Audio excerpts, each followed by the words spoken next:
All right, I am not a stationary presenter, so I'm going to come down and use this wonderful microphone right here. My name is Buchanan, and I'm going to first address the very important elephant in the room. You are all at a presentation about collaborative online presentations, and there's one of me. So let's address that. We can work through that together. Before we get to that though, I did bring some friends. They wouldn't let me fly them here because it's expensive. So let's go ahead and hear from my friends. Next slide, Mr. Buchanan. Next slide, please. Next slide, Mr. Buchanan. Let's take a look at the next slide. Next slide, Mr. Buchanan. Next slide. Next slide, please. Next slide, Mr. Buchanan. Next slide!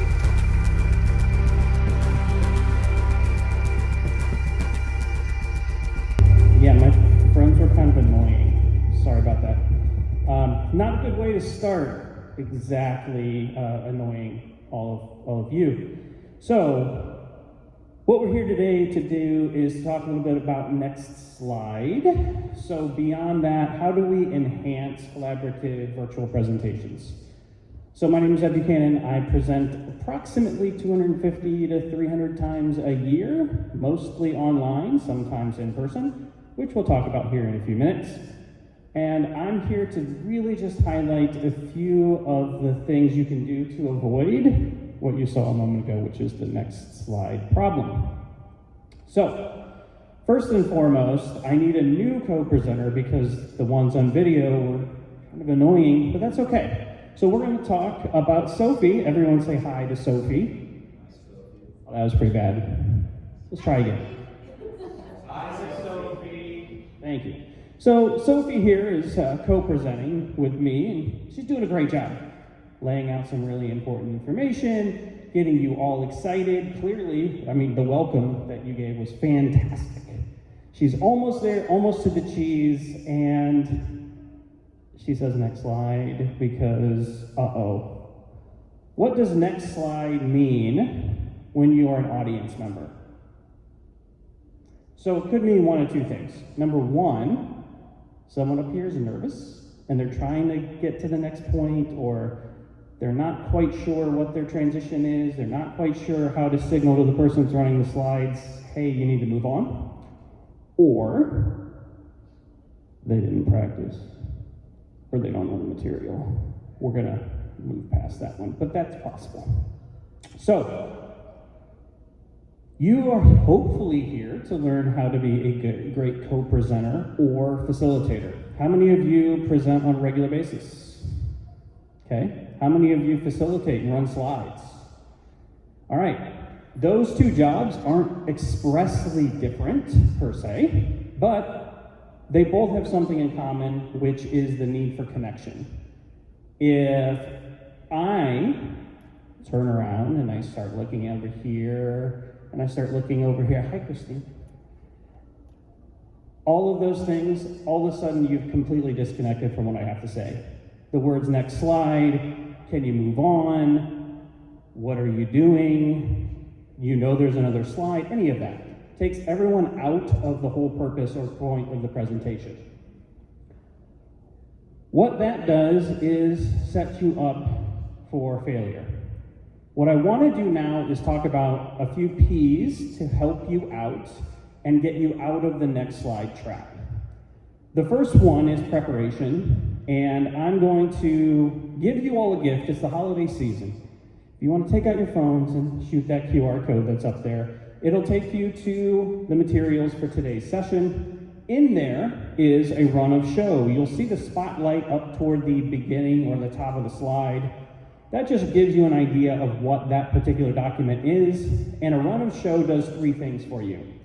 Number one, it gives you your timing, so lets you know what each particular slide or segment is supposed to be, what time, roundabout how much time you have for it. It also tells you who's presenting, and most importantly, if you do it right, it'll also give you your transitions. So someone that is getting ready to present can look at that real quick and know who they're after and who's next.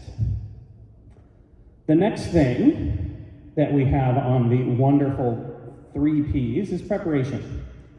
If you have a run of show or an outline together, either one's fine, the next piece you'll want to do is put together the actual content. If you are in a world working with a SME, working with a faculty member, working with an ID, or any number of other potential people, where you have the opportunity to co-create content, it is a fantastic place to be. Co-creating content gives you the opportunity to take ownership of that content, both or all 5 of you, depending on how many folks are presenting. It'll also let you weigh in on things like putting in an image that matters, or highlighting a particular person's skills. Those are all important things when you're putting together the content. But the best content in the world doesn't matter a whole lot if you don't spend some time on the illustrious 3rd P, practice. Practice. I just provided a session, an all-day event last week, 4 sessions with 15 different presenters, all of whom I have not presented with before, which means we all had a short practice run to go through things like who goes first, who's running the slides, who's doing the chat, who's the one that moves from point to point.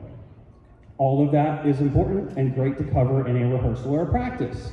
Now, some people love to do a minute-by-minute, full hour for an hour presentation. Some people like to do 30 minutes. I don't care, it doesn't matter. What is important is that you know the things you need to know to move from point to point. The next thing we'll talk about is the actual presentation, and I know for those of you who said there are 3 Ps and this is the 4th one, it's okay, we'll work through it together. The presentation is the point where you are connecting with your audience. You are avoiding that next slide trap. You are getting set so that you know what comes before you, what you are supposed to say, what your word or transition is to the next person. What advantage does this provide you as a presenter? Number 1, if I know what the presenter said before me, I'm able to think about that, how it connects to what I'm saying, and then maybe integrate some sort of connection point. So I can highlight something that he or she said. I can then maybe call back to it. If there was an audience question, I can tie that in. I can do all of that if I know what the person came before me was doing, what I'm doing, and then also what to avoid because the next person's going to cover it. The better you know the content, the better the flow, and the better the connection to your audience. All extremely important pieces if you want to garner the attention of anyone who lives in the TikTok, YouTube, or other such generation. The next thing I want to do is just briefly talk about a challenge for each of you. The challenge is for each and every one of you to be a better co-presenter. You don't have to be the best co-presenter. You don't have to be the best facilitator. But I want you to be just a little bit better and just a little bit more aware so that when someone presents with you or you are in the position of being a facilitator, you're able to make those connections, keep the audience engaged, and keep the show moving forward. All of those are important pieces to making things like this work. If you are interested in connecting with me after today's session, my LinkedIn information is up on the screen. Feel free to hit the QR code. Feel free to stick around afterward. And we can talk about next slide. We can talk about pretty much anything that you'd like about the conference. My hope is that you have had a fantastic time here today, yesterday, and tomorrow, and that we will all have the opportunity to connect either on LinkedIn or at an event out here in the hallway or somewhere maybe at the Magic Kingdom. So, thank you all for the time, energy, and the attention, and thank you to my co-presenters for the fantastic work that you did earlier tonight. And I hope you have a great OLC. And by the way, don't say next slide.